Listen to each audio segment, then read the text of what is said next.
There's been a bunch of new enhancements in GibbsCAM 2016 when it comes to thread milling, all the way from creating the tool, defining the tool, to defining the tool path, and a bunch of added options, and even new menus when it comes to defining the tool path for machining threads. So let's go ahead. We're just going to start with the tool.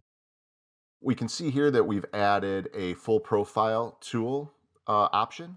So if I zoom in down here, you can see that I can define the full tool. The nice thing about this, it can support anywhere from 1 to the full depth of the threaded tool, depending on how many teeth you have. The other nice thing here is we can define tapered threads, pipe threads or other threads, different thread styles. When you define an angled thread mill, that automatically defines the angle of the tapped holes. And what I mean by that is you don't need to create angled geometry. If you have an angled thread mill, it will automatically create the corresponding angled thread that you need. So there's no addition of geometry or anything like that. Okay, so let's go ahead and move on to the tool path here real quick. I've got one right here. This one isn't actually, this is an external thread.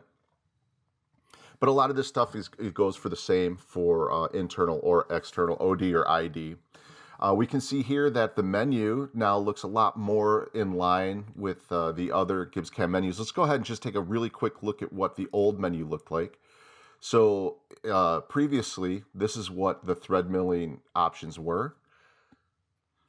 So switching over to the new one, we can see that now it's a full menu with a lot of different options. I'm not going to go through all of them in this video, but I'm just going to hit some of the highlights. One of the nice things here is we can go ahead and give it spring passes. You can also, if we look right down here, you can vary depth with geometry. So by using these hole features here, if they have different depths, that geometry is going to dictate the depth of the hole. So we can vary the depth with geometry. The clearance diameter, one of the things that I really like too, here it says rapid to and from clearance diameter. So if you're threading a really big diameter hole, it's not going to come to the center and then just feed over to the clearance plane. It's going to, it's going to come down, it's going to wrap it over, it's going to save a lot of time in your threading cycle. So real quick, let's just take a look at the simulation for that operation. Let's go ahead and rewind this real quick. Let me slow it down so you can see it a little bit better. So here we can see it, that's the OD tapping. So here the tool comes down and we get the thread.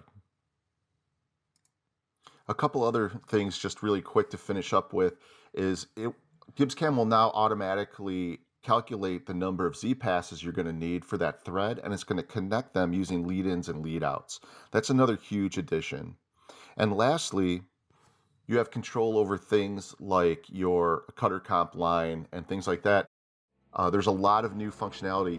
If you have any questions about how to implement this or other changes in thread milling, please feel free to reach out to your local reseller or give GibbsCAM technical support a call. Thank you.